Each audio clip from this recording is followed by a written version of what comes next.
RS study में आप सभी का स्वागत है। कक्षा 9 एनसीईआरटी गणित में हम प्रश्नावली 9.3 कर रहे हैं। इसका प्रश्न क्रमांक 16 है और अंतिम प्रश्न है आकृति 9.29। ये हमको 9.29 आकृति दी गई है। ठीक है, आकृति में एरिया DRC बराबर है एरिया DPC के और BDP बराबर है एरिया ABC के। तो दर्शाइए कि दोनों चतुर्भुज कौन से ABCD और DCPR समलंब है। तो यहाँ पे इस तरह की आकृति हमको दी गई है और एरिया हमको दिया गया है DRC का इस वाले त्रिभुज का एरिया बताया गया है यहाँ पे DPC के। ठीक है, इस वाली आकृति के बराबर बताया गया है। उसी प्रकार BDP का एरिया बताया गया है ACR के बराबर में। और हमें ये दोनों जो चतुर्भुज बनेंगे यहाँ पे इन दोनों को समलंब बताना है। ठीक है, तो जो प्रश्न में दिया गया है वो यहाँ नोट कर लेते हैं हम लोग। तो हमने नोट किया कि एरिया DRC बराबर है एरिया DPC के। ठीक है, और एरिया BDP बराबर है एरिया ARC के। ये हमको प्रश्न में दिया गया है। ठीक है, इसमें हम देखें अगर तो ये वाली जो आकृति दी गई है DPR या फिर BDP देख लेते हैं BDP और ARC ये बराबर दिया गया है। साथ ही DRC ये वाला त्रिभुज और ये वाला DPC। ठीक है, तो पहले इसको हल कर लेते हैं हम लोग। तो यहाँ पे इस वाले त्रिभुज और इस वाले त्रिभुज में जो आधार बनेगा ये वाला, दोनों का एक ही आधार दिया गया है। ठीक है, और क्षेत्रफल इसमें बराबर बताया गया है।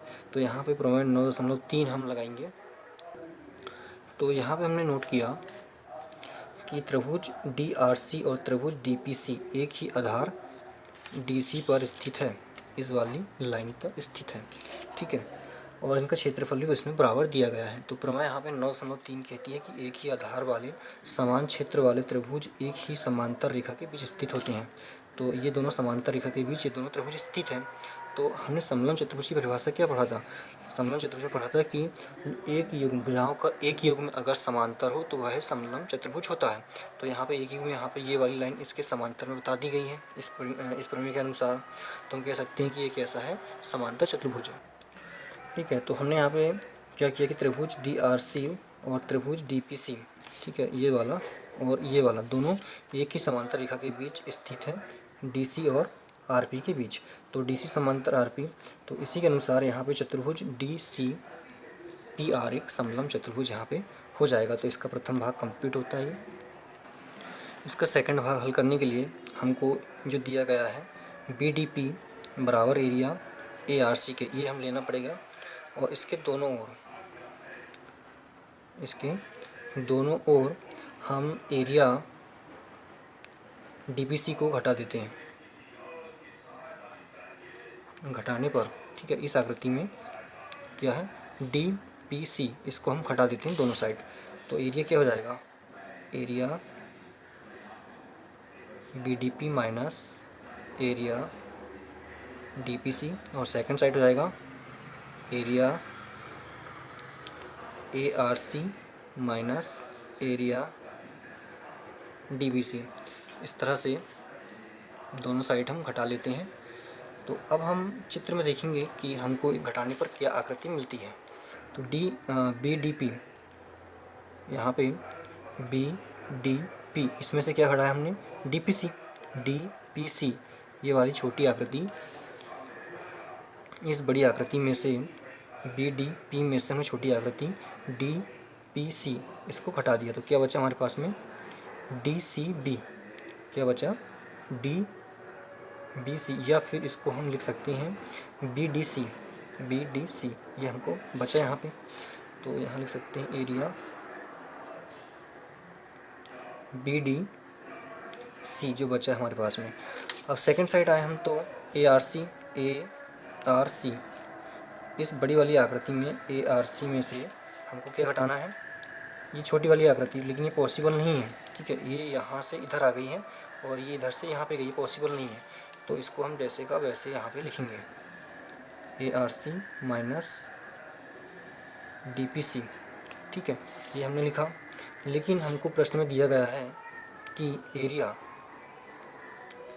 BDC बराबर एरिया ADC के, ठीक है। हमको क्या दिया है, BDC बराबर में, सॉरी हमको दिया है D, ये गलत हो गया। हमको जो दिया गया है प्रश्न में, यहाँ पे BDP बराबर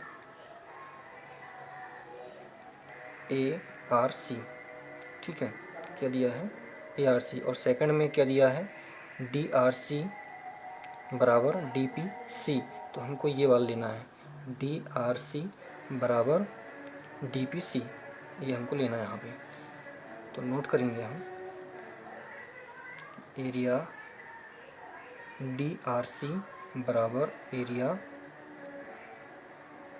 DPC, ठीक है, ये हमने यहाँ पे ले लिया। अब आकृति में हम देखेंगे, सॉरी पहले यहाँ पे देख लेते हैं कि हमारे पास में एरिया BDC बराबर एरिया ARC माइनस, अब यहाँ पे DPC के बराबर में क्या है DRC, तो यहाँ पे लिखेंगे हम DRC, ठीक है। तो एरिया BDC बराबर एरिया, अब देखते हैं ARC, तो ARC इसमें से घटाना क्या है DRC, तो DRC इसमें से छोटी आकृति घटाना है, तो बचेगी क्या यहाँ पे ADC या ACD, तो इसको हम लिख लेते हैं एरिया ADC, ठीक है, ये क्लियर हुआ। अब यहाँ पे सिर्फ ये आकृति बचती है हमारे पास, कौन सी, ये वाली, यहाँ से यहाँ तक की, और सेकंड यहाँ से यहाँ तक की, ये आकृति बचती है। दोनों एक ही आधार पर स्थित है, ठीक है, दोनों एक ही आधार पर स्थित है। तो यहाँ पे हम लिखेंगे त्रिभुज BDC और त्रिभुज ADC एक ही आधार BC पर स्थित है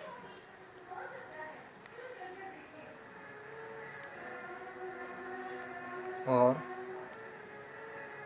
उनके क्षेत्रफल भी कैसे हैं, बराबर हैं। तो हम लगाएंगे यहाँ पे प्रमेय 9.3, हमने 9.3 अभी ऊपर यहाँ पे लिखा हुआ था, ठीक है। प्रमेय इसके लिए 2 बार लिखने की यहाँ पे ज़रूरत हमको नहीं है। 9.3 प्रमेय हमारी क्या कहती है कि एक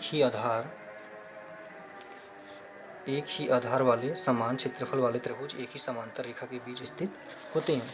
तो यहाँ पे प्रमेय नंबर 9.3 से हम कह सकते हैं कि जो रेखा है AB वो समांतर किसके, DC के, और हमारा जो समलंब चतुर्भुज है वो क्या कहता है कि अगर भुजा का एक युग्म समांतर है तो वह समलंब चतुर्भुज होगा। तो समलंब या जो समलंब चतुर्भुज क्या हो जाएगा, यहाँ पे जो हमको प्रश्न में, यहाँ पे प्रश्न में देखें ये वाला, ये तो निकाल लिया था हमने, ये वजह था ABCD। तो समलंब चतुर्भुज ABCD होगा, ये हमको सिद्ध करना था, इति सिद्धम। इस तरह से हमारा ये अध्याय 9 कंप्लीट होता है। अगली वीडियो में हम अध्याय 10 का इंट्रोडक्शन देखेंगे। धन्यवाद।